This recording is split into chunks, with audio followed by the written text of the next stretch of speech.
La ruée vers l'or est une source inépuisable de légendes. Dans les collines arides du Nevada, des hommes sont venus chercher fortune. Une poignée d'entre eux ont bâti des empires, mais la plupart ont mordu la poussière. Grâce à l'invention de chefs-d'œuvre technologiques, l'extraction minière d'or et d'argent a surtout contribué au progrès social. Venir à Virginia City au 19e siècle, c'est comme aller sur la Lune de nos jours. Après plusieurs années d'enquête, historiens et archéologues révèlent les secrets de Virginia City, un joyau du Far West. Je n'ai jamais vu un site archéologique comme ça. On se croirait presque à Pompéi ici, à Virginia City.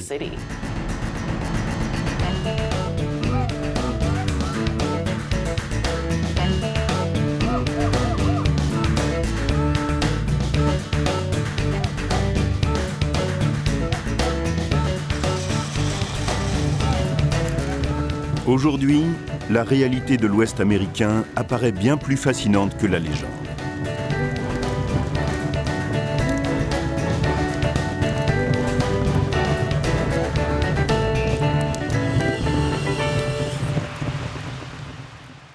Virginia City est située à 2000 mètres d'altitude, dans un coin perdu des montagnes du Nevada. À son apogée, la ville compta jusqu'à 25 000 habitants. Ce fut l'un des plus grands centres économiques des États-Unis. Au XIXe siècle, cette cité industrielle pouvait rivaliser avec Londres et Paris dans un contexte plus original. Virginia était le siège d'une centaine de saloons et de dizaines de maisons closes, fréquentées par une population hétéroclite. Elle ressemblait à une cour des miracles en terre western. Seuls quelques vestiges rappellent ce glorieux passé.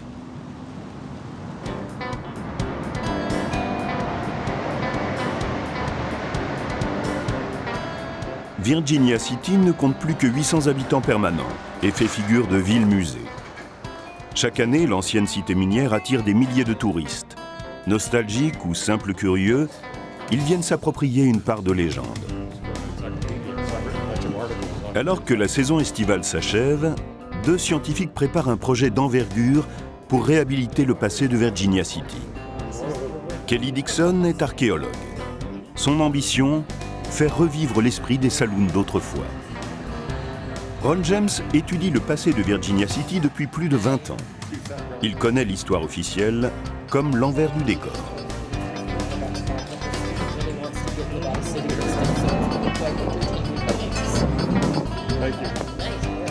À ses heures perdues, Ron aime l'idée d'écorner le mythe des saloons et du Far West en général. Le saloon est une fenêtre sur le Far West, entre réalité et légende. Trop souvent, l'histoire nous donne une vision générale et superficielle du passé, basée sur les livres. Avec les découvertes archéologiques, on a une vision plus concrète de la réalité. Il est donc plus facile de voir à travers cette fenêtre.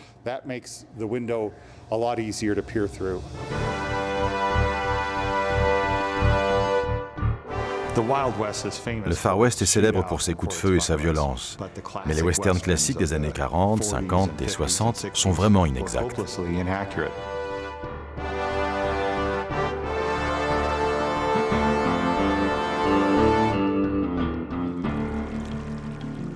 John Ford avait coutume de dire « Dans l'Ouest, quand la légende dépasse la réalité, on imprime la légende ». Le réalisateur américain, comme ses confrères d'Hollywood, ont contribué à renforcer le mythe. Mais la réalité du Far West est ailleurs. Elle met en scène des gens ordinaires, éloignés du fantasme de héros à la John Wayne. Ici, pas de Colt ni de Winchester, juste un simple matériel de chercheur d'or. Et une solide détermination chevillée au corps.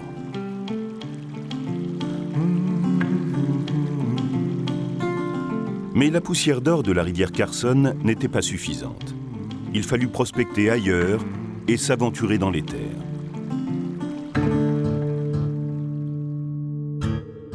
L'histoire, la vraie, commence en 1859. James Finney, dont le surnom était Old Virginie, fit une découverte qui aurait pu changer sa vie. Dans cette terre stérile, Finney trouva une roche dure et riche en pépites. Old Virginie obtint le droit d'exploiter ce filon dont il ne profita pas. 2 ans plus tard, un cheval fougueux le fit passer de vie à trépas. En sa qualité de conservateur du patrimoine historique du Nevada, Ron a accès aux archives de Virginia City. Ici, l'historien a passé de longues heures à traquer le moindre indice sur l'existence de James Finney et la véracité de sa découverte.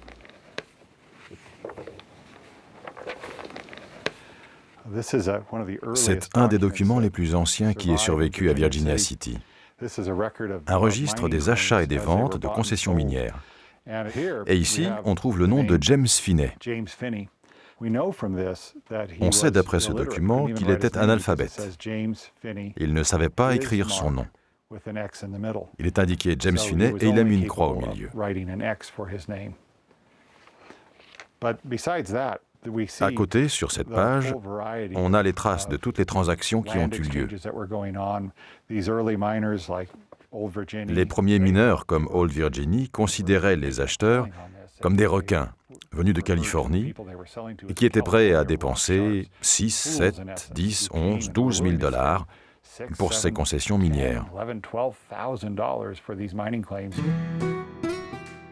2 Irlandais, répondant au nom de Patrick McLaughlin et Peter O'Reilly, s'aventurèrent plus loin dans les collines en quête d'un gisement important.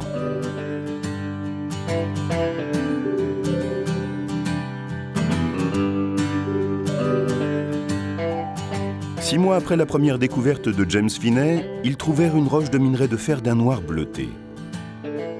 Ils décidèrent de faire analyser l'échantillon par un expert californien. Les premières analyses du minerai découvert en 1859 ont montré qu'avec une tonne de cette roche, on obtenait pour plus de 800 $ d'or, mais aussi 3 000 $ d'argent. L'argent se vendait à 1,60 $ l'once. La roche contenait donc une quantité fabuleuse d'or et d'argent. Le minerai de fer des 2 Irlandais contenait la plus grande concentration d'or et d'argent jamais mise au jour dans le monde. Un certain Henry Comstock leur disputa la propriété de la découverte. Seul ce dernier laissera son nom à la postérité en baptisant cette veine le filon Comstock. En cette année 1859, l'Amérique du Nord assista à la naissance d'une cité baptisée Virginia City, en l'honneur du premier prospecteur, Old Virginie. La nouvelle de ce filon se répandit comme une traînée de poudre, et ce coin perdu du Nevada vit sa population grimper en quelques mois. En 1860, 3000 mineurs affluèrent ici dévorés par cette fièvre de l'or. En un an, la population de Virginia City avait doublé, ce qui n'était pas sans poser un problème d'organisation. C'était très difficile de concevoir un environnement où on pouvait vivre et travailler sur un site aussi isolé que Virginia City. C'était loin de tout, à flanc d'une montagne. Durant le 19e siècle et une bonne partie du 20e, quand on trouvait un gisement en Australie ou en Afrique du Sud ou dans le Montana, on se servait de Virginia City comme modèle pour savoir comment acheminer du ravitaillement vers un lieu isolé, comment construire, comment faire arriver l'eau, comment faire arriver le bois. Tous ces problèmes logistiques étaient difficiles à gérer, mais ces pionniers étaient très ingénieux.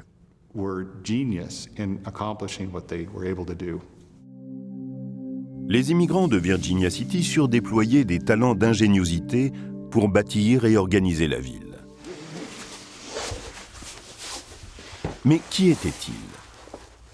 De quel pays étaient-ils originaires ? Je vais mettre mes lunettes pour mieux voir. C'était un endroit très cosmopolite. Ici, on peut voir dans une seule colonne l'Irlande, Baden en Allemagne, la Suisse, la côte ouest, qui bien sûr représentait la Californie, le Canada, la Pennsylvanie, l'Angleterre, le Michigan et là un autre anglais. Si on tourne la page, on peut voir ceci. Un gars chinois, Lou Mong, canton la Chine. La France, l'Irlande, la Nouvelle-Écosse. Donc la diversité était extraordinaire. Les habitants étaient fiers de voir que le monde entier était représenté à Virginia City. Les mineurs de Virginia City avaient besoin de s'équiper, de se nourrir et de se distraire. La diversité des professions augmenta de façon significative.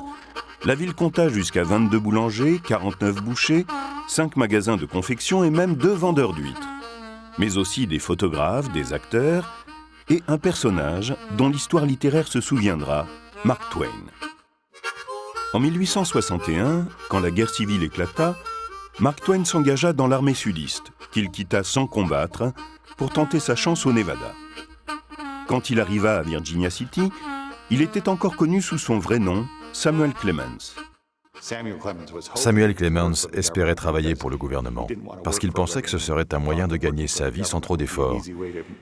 Il a choisi le secteur minier, mais il s'est vite rendu compte qu'il fallait travailler très dur, et il a gagné très peu d'argent. C'était un échec total. À Virginia City, Mark Twain se lança dans une carrière de journaliste local. Finalement, il est devenu journaliste pour le Territorial Enterprise. Il a découvert que le journalisme, surtout si on se fichait de la vérité, c'était très facile. Il suffisait simplement d'inventer les histoires qu'on voulait. Dans son livre intitulé « À la dure », Mark Twain décrivit d'une façon satirique l'objet de son travail. « Je m'enquille de mes devoirs auprès du rédacteur en chef, et il me dit de faire le tour de la ville, en posant toutes sortes de questions à toutes sortes de gens, de noter les informations ainsi réunies, puis de les rédiger en vue de leur publication. » En travaillant pour le Territorial Enterprise à Virginia City, Mark Twain a découvert l'art d'inventer des histoires farfelues. Cela a fait de lui un grand écrivain qui savait raconter de bonnes histoires savoureuses et pas toujours vraies. Il a appris à manier l'art du mensonge avec succès. À sa manière, Mark Twain contribua à installer la légende du Far West. Le journaliste avait une fâcheuse tendance à exagérer la réalité. Il écrivait ses articles en s'inspirant des ragots qu'il entendait dans les saloons. Il était toujours prêt à révéler un détail croustillant, au point d'être diffamatoire. Afin d'éviter une bagarre qui lui aurait été fatale, Mark Twain s'enfuit de Virginia City en 1863. Mais il faut relativiser les propos de Mark Twain. Quelle était la véritable identité de Virginia City? C'est sur le terrain que Kelly cherche de nouvelles sources d'informations. On sait qu'il y avait ici toute une série de saloons. Il y avait des pensions et beaucoup de maisons de passe. Il y avait même des enfants prostitués dans ce quartier à une certaine époque.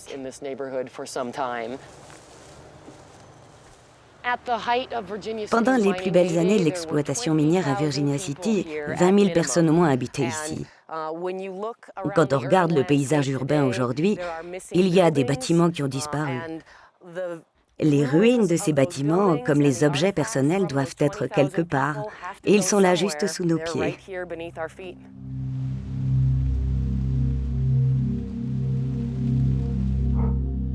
Les vestiges de cette ville ont rarement été étudiés. Ils pourraient apporter la réponse à des questions primordiales. Qui vivait à Virginia City? Que faisait-il ici? Et surtout, comment se sont-ils adaptés à ces conditions d'existence si rudes?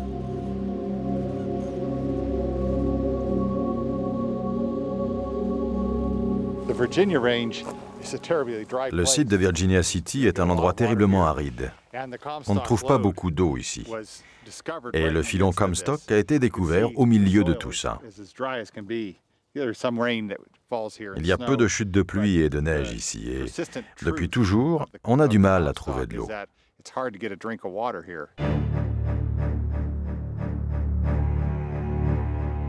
Mais les mineurs n'avaient qu'une seule idée en tête, exploiter les richesses de ces montagnes arides. Les prospecteurs creusaient des galeries sans tenir compte de leur sécurité, obsédés qu'ils étaient par la promesse d'or à profusion. Et leur rêve de fortune tourna au cauchemar.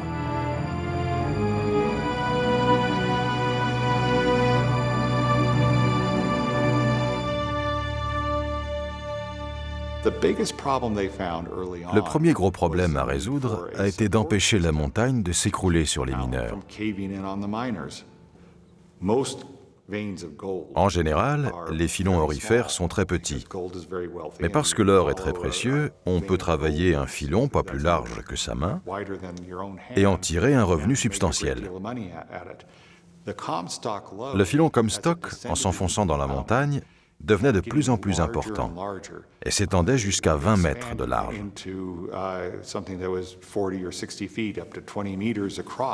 Une simple traverse n'aurait pas suffi à sécuriser le filon. Elle se serait brisée.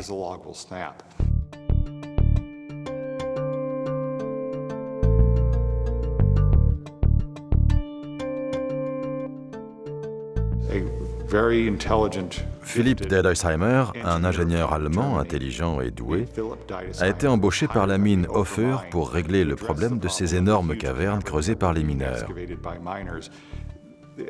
Ils avaient donc besoin d'un système de soutien pour empêcher l'effondrement.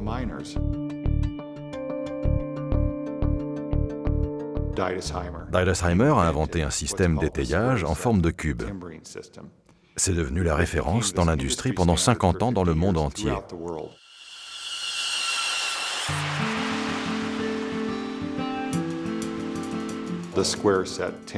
Ce système consistait en un ensemble de cubes modulaires. On pouvait les assembler dans toutes les directions. Si le filon allait vers le haut, on montait les cubes. Si le filon passait sur un côté, on les déplaçait sur le côté. On pouvait leur donner toute configuration pour remplir le vide créé par l'excavation des galeries.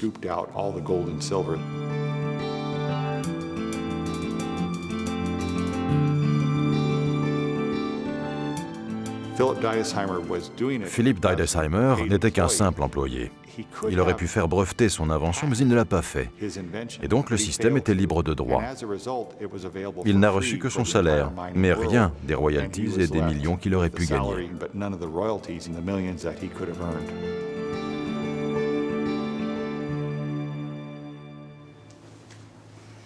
Dans les archives, Ron a retrouvé une pièce unique, un cadastre d'époque.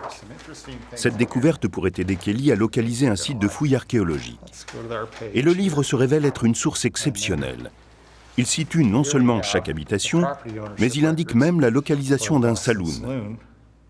Ron remarque que l'ouvrage n'a pas encore livré tous ses secrets. Quand cela s'est-il passé?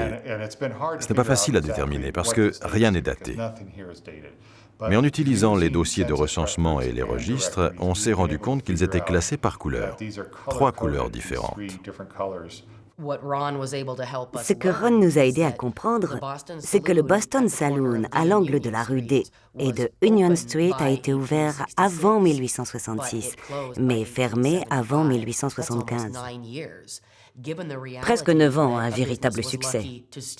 À cette époque, un commerce ne tenait que quelques mois. C'est une chance pour nous, archéologues, d'avoir accès à ces archives. Nous pouvons maintenant nous mettre à creuser. Le Boston Saloon est le premier établissement que Kelly souhaite mettre au jour. Au fur et à mesure de l'exploration du site, sa confiance se renforce. Kelly a la conviction que le sol pourrait bientôt lui faire des révélations. C'est un des morceaux de coquilles d'huîtres qu'on trouve éparpillés sur la surface ici. Bien entendu, le Nevada n'est pas au bord de la mer et les huîtres arrivaient ici par voie ferrée. Grâce au chemin de fer, les habitants de Virginia City pouvaient acheter des produits frais en provenance de San Francisco. Virginia City était tellement riche que beaucoup de saloons servaient du champagne et des huîtres. En plus des coquilles d'huîtres, on peut voir des fragments de verre qui scintillent au soleil. C'est du verre de bouteille. Et là, c'est un morceau de verre à boire comme il y en avait dans les saloons. Donc, c'est un très bon endroit pour faire une fouille. On en trouvera sûrement plus. La première tâche de Kelly consiste à baliser le site en carrés d'égale surface. Chaque carré l'aidera à indiquer l'emplacement des objets mis au jour.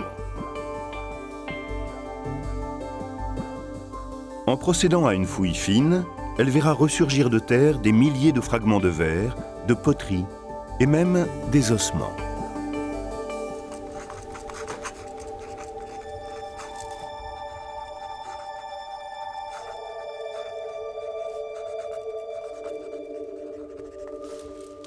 De retour au laboratoire, Kelly veut analyser chaque pièce du puzzle.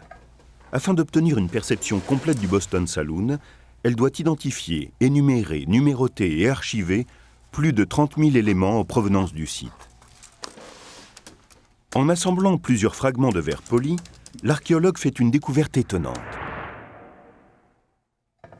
130 ans après sa conception, cette simple bouteille écrit un nouveau chapitre de l'histoire d'une grande entreprise américaine. Hey Ron. Quelques jours plus tard, Kelly montre à Ron l'objet dont elle est si fière. J'ai contacté l'historien de chez Tabasco. Il était très enthousiaste en voyant des photos de cette bouteille. Il a dit que c'était un chaînon manquant dans la chronologie de leur bouteille. Très bien. Il paraît que l'étiquette en bas fut la première en relief qu'on ait mise sur une bouteille de ce style. Vraiment. Oui, ils ne savaient pas que ce type de bouteille existait. Et ils n'avaient aucune trace de livraison au Nevada.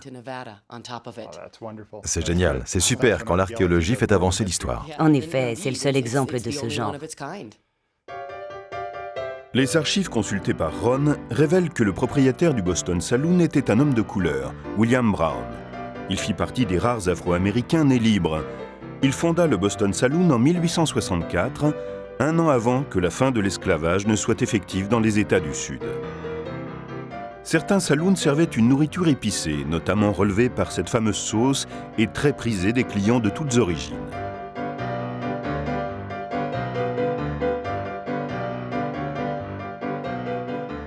La véritable identité du saloon est bien plus étonnante que celle de la légende.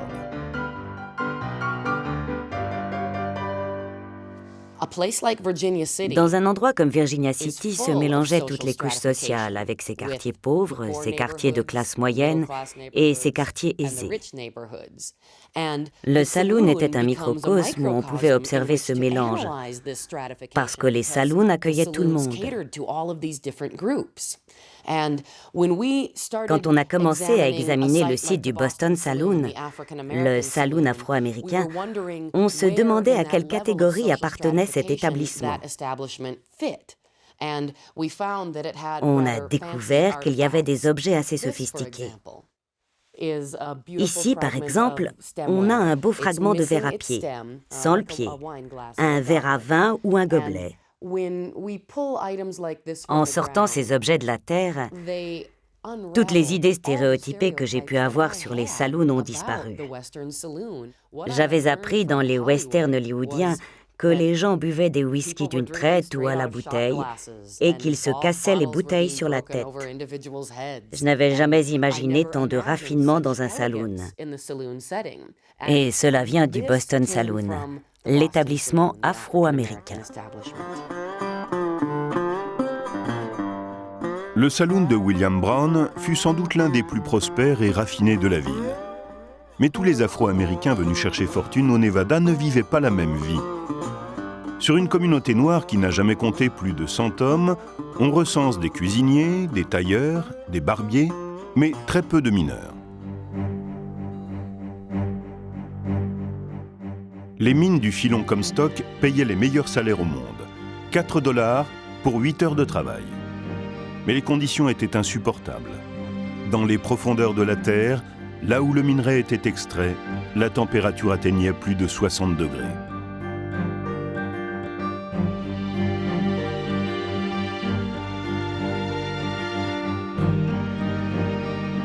Une fois que la matière brute rejoignait la surface, elle était directement envoyée dans des broyeurs, d'où l'or et l'argent étaient retirés. Ces machines furent installées les unes derrière les autres. Ces usines constituaient d'énormes raffineries qui transformèrent Virginia City en un vaste centre industriel.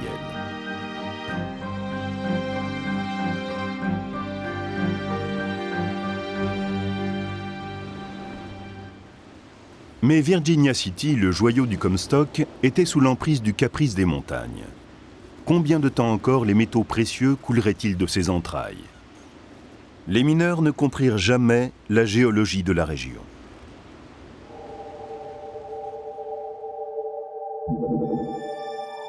En fait, la distribution naturelle des dépôts d'or et d'argent du filon Comstock était inégale et imprévisible.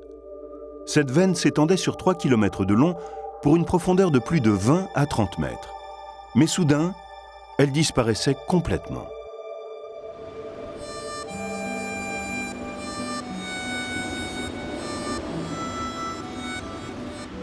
L'histoire de Virginia City est jalonnée de périodes d'expansion et de récession. Une année, l'abondance en or était telle qu'il fallait embaucher au plus vite. Mais l'année suivante, le filon était épuisé et il fallait licencier. Les mineurs sans emploi n'avaient d'autre solution que de quitter la ville. La population de Virginia City fluctuait énormément. En 1865, elle comptait 15 000 habitants, mais seulement 8 000 âmes 2 ans après. Et plus de 20 000 dans les 12 mois suivants. Certains surent tirer profit de toutes les situations. En 1864, un nouvel établissement s'établit à Virginia City. C'était une filiale de la Banque de Californie. Son directeur était William Sharon, qui devint l'un des personnages les plus influents du Comstock.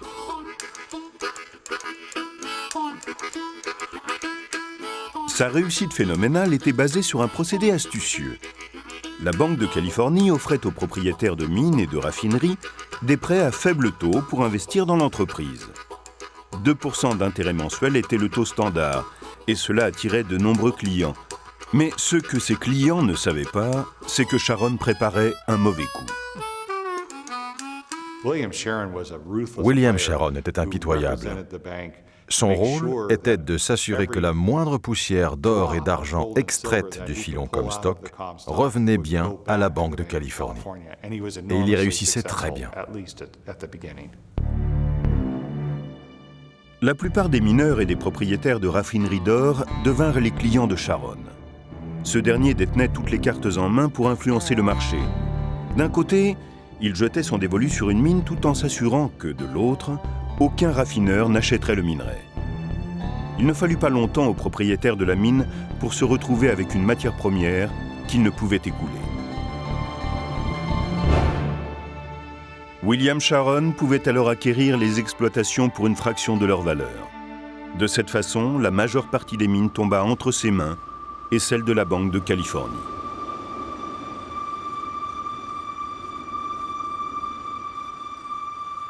L'industrie minière a laissé de nombreux vestiges monumentaux dans la région. Un grand nombre d'entre eux sont intacts plus d'un siècle après. Mais des 100 saloons qui s'élevaient à Virginia City, il ne reste pratiquement aucune trace. Grâce aux recherches de terrain menées par Kelly, les choses sont en train de changer. C'est un os.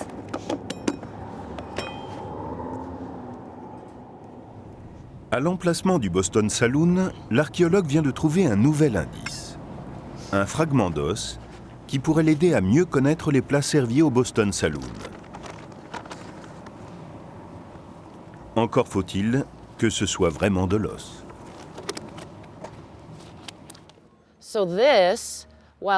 Alors ça a la même couleur qu'un os, mais ce n'en est pas un. Ça provient d'une pipe, le tuyau d'une pipe. En regardant de près, je peux voir des marques au bout, comme des traces de dents. Heureusement que j'ai mis mes gants. On va pouvoir tenter de faire un test ADN grâce à ces empreintes de dents. Raymond Grimsbaugh est médecin légiste à Portland, dans l'Oregon. En temps normal, il travaille sur des scènes de crime, où il est sollicité par la police pour traquer la présence d'ADN. Mais cette fois, il veut aider l'archéologue pour son enquête sur les saloons.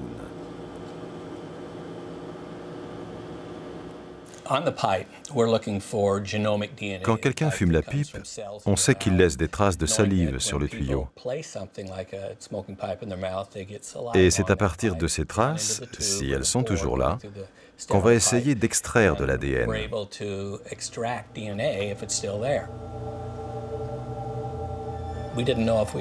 On ne sait pas si on aura un résultat positif et si on pourra identifier qui que ce soit. Ça va dépendre de l'état de conservation ou de dégradation des éléments de la pipe.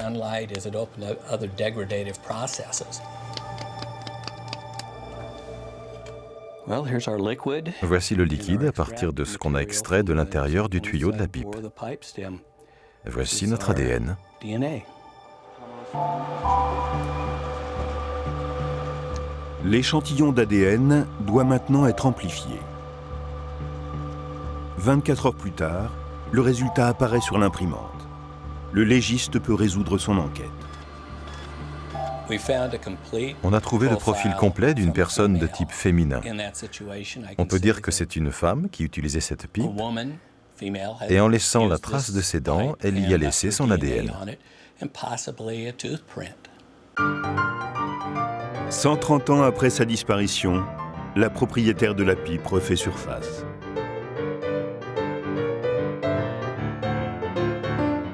Dans les archives de la ville, on trouve la présence de femmes et de familles. Mais le travail dans les mines était une activité d'hommes. Et ces derniers étaient majoritaires à Virginia City.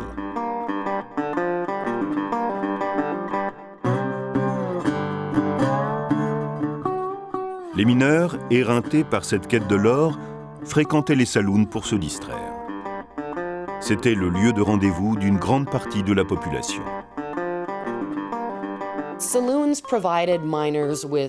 Les saloons étaient pour les mineurs un lieu de convivialité. Très souvent, les mineurs qui venaient dans l'Ouest étaient des hommes seuls et célibataires. Quand ils ne travaillaient pas, ils venaient là pour voir du monde.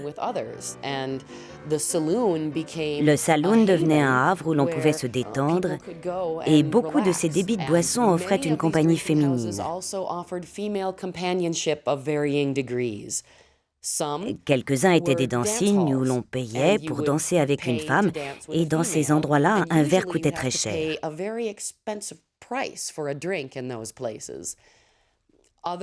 D'autres établissements proposaient à une compagnie d'un genre plus intime, c'est-à-dire de la prostitution dans les arrière-salles ou à l'étage.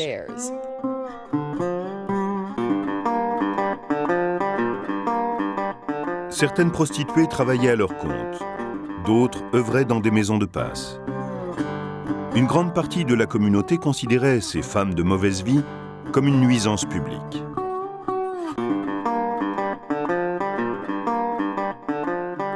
Les épouses et les mères de famille menaient de front leurs activités domestiques et professionnelles. Elles étaient serveuses, cuisinières ou enseignantes. La vie était paisible à Virginia City. Contrairement au mythe d'Hollywood, Virginia City n'était pas réputée pour ses crimes de sang et ses exécutions publiques. La plupart des gens enterrés au cimetière de la ville moururent de maladie ou en raison d'un accident dans les mines. Les mineurs étaient des hommes courageux et durs à la tâche.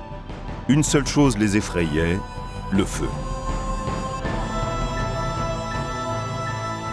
Le matin du 7 avril 1869, un groupe d'hommes travaillait à 250 mètres de profondeur dans la mine Yellow Jacket. Ils furent emprisonnés par le feu et périrent asphyxiés sans aucune échappatoire. Ce fut l'incident le plus dramatique de toute l'histoire du Comstock. Dans ces archives du cimetière de Gold Hill, on peut mesurer l'ampleur du désastre de la mine de Yellow Jacket en 1869, quand environ 35 mineurs ont été tués. Tous les corps ont été retrouvés, ou presque, et on les a enterrés à Gold Hill. On voit leurs noms ici.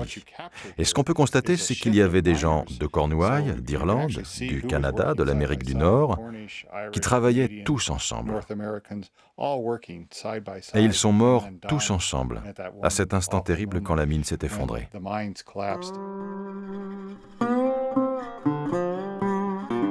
Le désastre causé par l'incendie de la mine propulsa Adolphe Sutro au devant de la scène. L'ingénieur allemand loua l'opéra de Virginia City et répéta son discours. Il commencerait par blâmer William Sharon et les méthodes utilisées par la Banque de Californie. Puis, il exposerait son idée de creuser de manière plus efficace et plus sûre. Mais il avait besoin d'argent. Ce discours convaincrait-il les mineurs d'investir dans un tel projet ? Adolphe Sutro proposait de construire un tunnel de 6247 mètres de long qui relierait les mines du Comstock à la Carson Valley. Ce passage pourrait être utilisé pour le transport de la matière première. Et en cas d'incendie dans les mines, le tunnel de Sutro pourrait servir à évacuer sans risque les prospecteurs. À la fin de son discours à l'Opéra, les problèmes financiers de Sutro furent résolus. La compagnie minière décida de le soutenir dans son projet. Les mineurs donnèrent 50 000 $ et les grands travaux commencèrent. En 5 semaines, 9 hommes travaillèrent et parvinrent à percer la roche sur 77 mètres. Mais Sutro manqua à nouveau d'argent et il n'était plus du tout sûr que la construction du tunnel s'achèverait. À tort.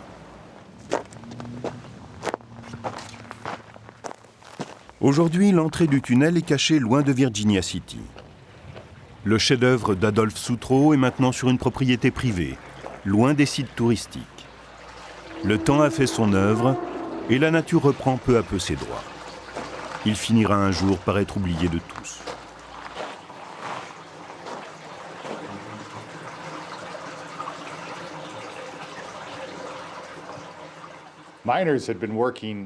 Pendant 9 ans, les mineurs avaient travaillé à la construction du tunnel vers Virginia City.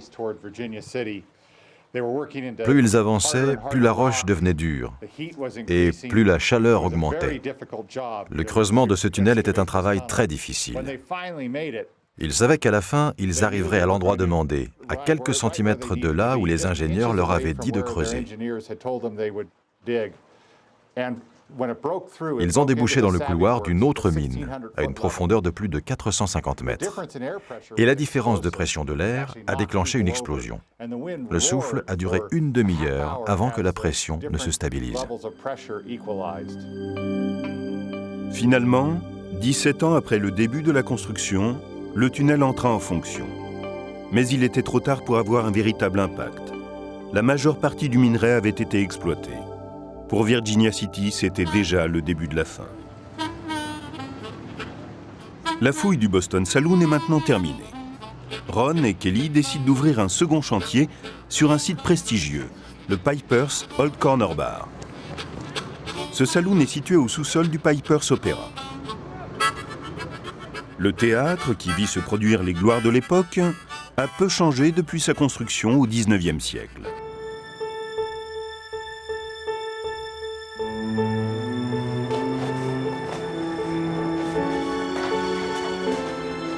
Cette cave est utilisée comme pièce de rangement par la direction du théâtre.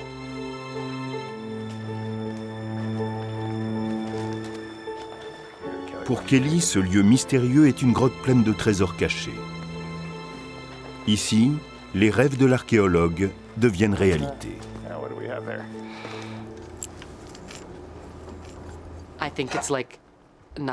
Je pense que je n'ai jamais vu une chose pareille. Un site archéologique aussi bien conservé. C'est très proche de ce que l'on peut trouver à Pompéi, sachant qu'ici aussi tout a brûlé. Là, on devine les objets qui étaient à la surface. Ça va être passionnant.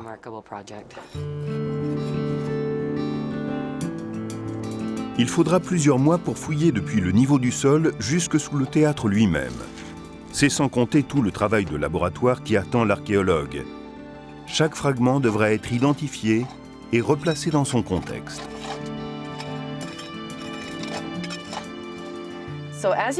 Comme vous pouvez voir, il y a une couche bien visible par là, noire et grise, qui provient d'un incendie. En 1875, le feu a embrasé Virginia City.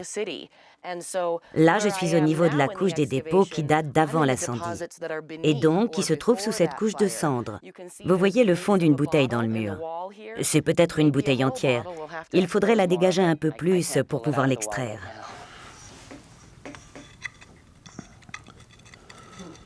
Au laboratoire de restauration, Kelly est assistée de Calvin Dillon. Sa tâche consiste à identifier chaque morceau de poterie et à reconstituer la pièce telle qu'elle était. C'est un travail fastidieux qui nécessite de la concentration et des semaines de patience. Hello, Cal. Hi, Kelly. How you doing? Good. How far are you on that tray? All right. Le travail de laboratoire est essentiel. Un objet auquel on pourra redonner sa forme d'origine peut permettre d'en savoir plus sur les saloons que des centaines de fragments éparpillés. Parfois, Kelly et son équipe redonnent vie à des pièces exceptionnelles. C'est un des chefs-d'œuvre qu'on a récupéré du Saloon Pipers. Il n'est pas sorti de terre tel quel. C'était en plusieurs morceaux. Si je soulève le couvercle, vous voyez qu'il a dû être entièrement recollé, tout comme le réservoir du haut. C'est un filtre à eau. On peut lire ici un filtre de charbon moulu, breveté, le nom de la société, l'adresse de la société, 62 Fleet Street à Londres. Mais c'est aussi une œuvre d'art qui en dit long sur le degré de raffinement d'un lieu comme le Piper's Old Corner Bar et plus généralement sur l'importance du saloon dans une ville minière.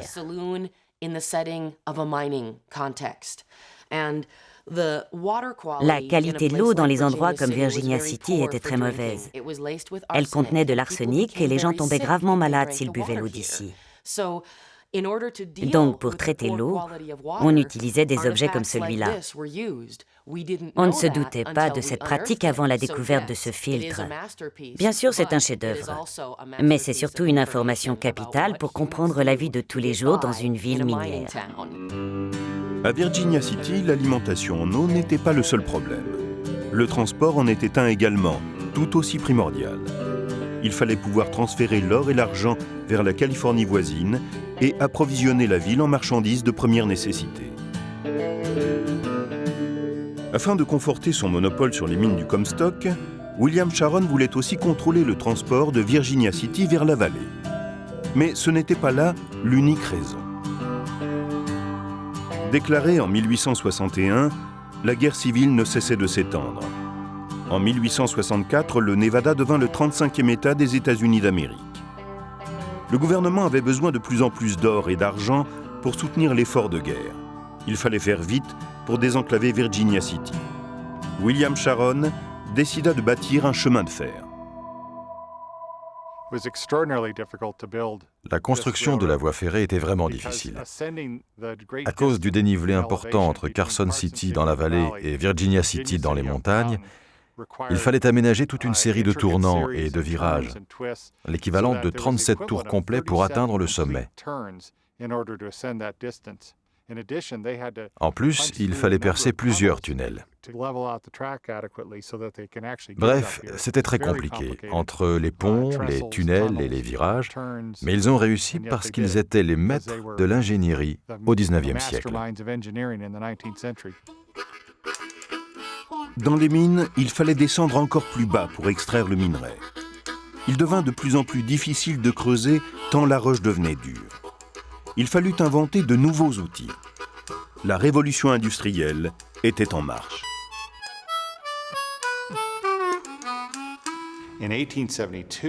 En 1872, on a inventé la perceuse Burley, qui utilisait l'air comprimé et qui a permis d'accélérer le processus de forage. On l'a d'abord expérimentée, puis elle est devenue le modèle de toute l'industrie du Comstock et puis du monde entier.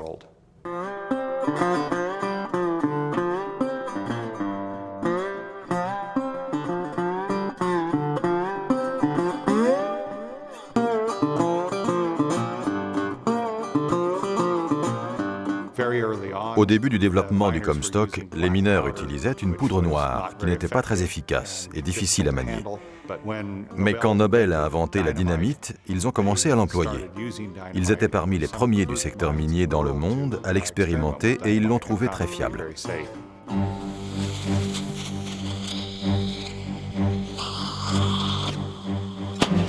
La fouille du Piper's Saloon révèle chaque jour de nouveaux éléments. Et Kelly retrouve peu à peu l'ambiance des saloons d'autrefois.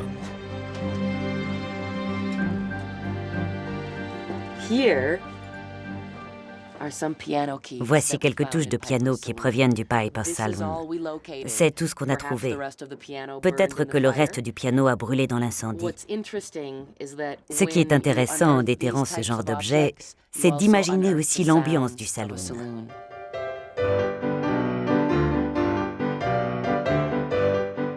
Les légendes ont fait des saloons des établissements bruyants où l'alcool coulait à flot, au son des bastringues. En réalité, c'était aussi des restaurants où l'on venait dîner en famille, Cette clientèle pouvait même se contenter de ne consommer que de l'eau, mais pas n'importe laquelle.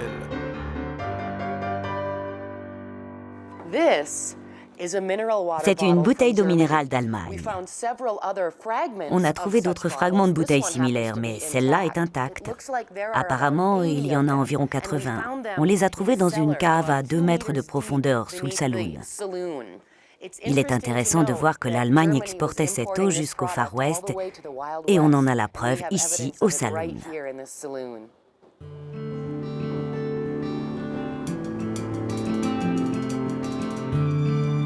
La fouille du Piper's Old Corner Bar a permis de mettre au jour plus de 100 000 fragments de verre, de métal et de poterie. Ces vestiges du passé permettent de mieux comprendre le mode de fonctionnement de ces établissements, où la population venait se divertir. L'un des habitués du Piper's Saloon habitait à quelques centaines de mètres en contrebas de la route. Cette maison appartenait à un Irlandais nommé John McKee, qui fut l'un des personnages parmi les plus influents du Comstock. À lui seul, il incarne le rêve américain. John Mackey est perçu comme l'archétype du simple mineur. Il joue un rôle important dans l'histoire locale parce qu'il est la preuve même qu'un simple mineur pouvait devenir multimillionnaire et ne pas se laisser griser.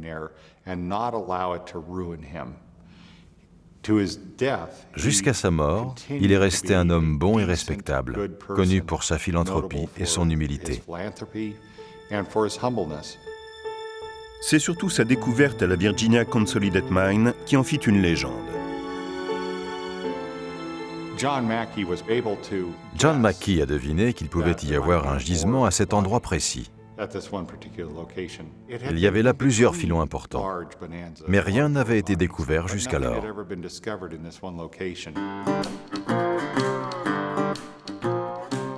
John McKee voulait cette mine, mais elle était sous le contrôle de William Sharon.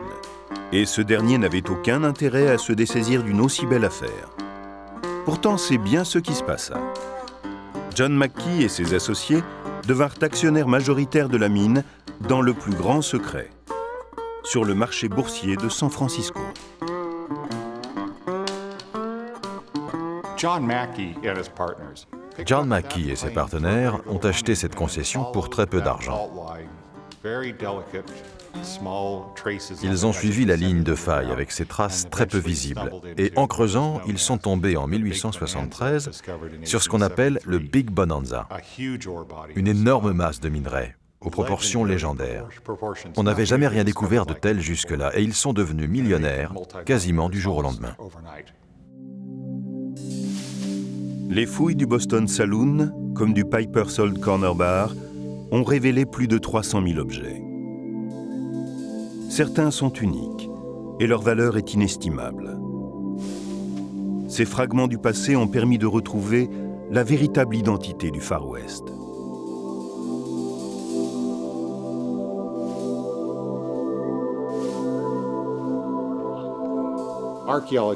L'archéologie nous a permis de porter un regard différent sur le saloon, élément central de la légende du Far West, mais assez méconnu en réalité.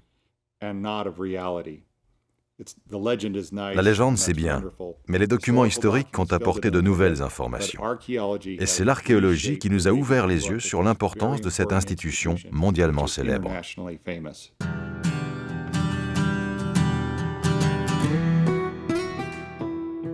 William Sharon poursuivit une carrière politique et devint sénateur du Nevada, où il officia de 1885 à 1895.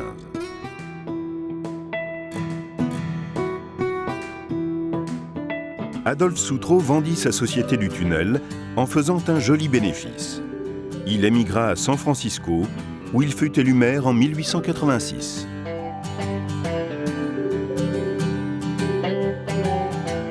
John McKee fut sans conteste le roi du filon Comstock et, de fait, le dernier à quitter Virginia City en 1895. Il fut l'un des hommes les plus riches du monde. Il possédait les 2 principales compagnies de câbles et de télégraphe, plusieurs chemins de fer et des propriétés des 2 côtés de l'Atlantique. Toute cette richesse est issue des montagnes du Nevada. Au total, cela représente des centaines de tonnes d'or et d'argent, sur une période de 75 ans. C'est la plus grande concentration de métaux précieux jamais découverte nulle part au monde.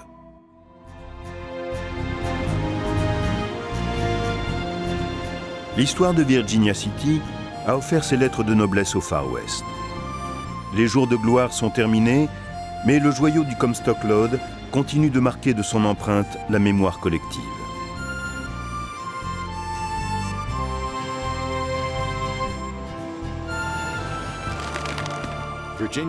Virginia City était célèbre pour ses innovations technologiques. Sous terre, ils ont inventé le système d'étayage en cube.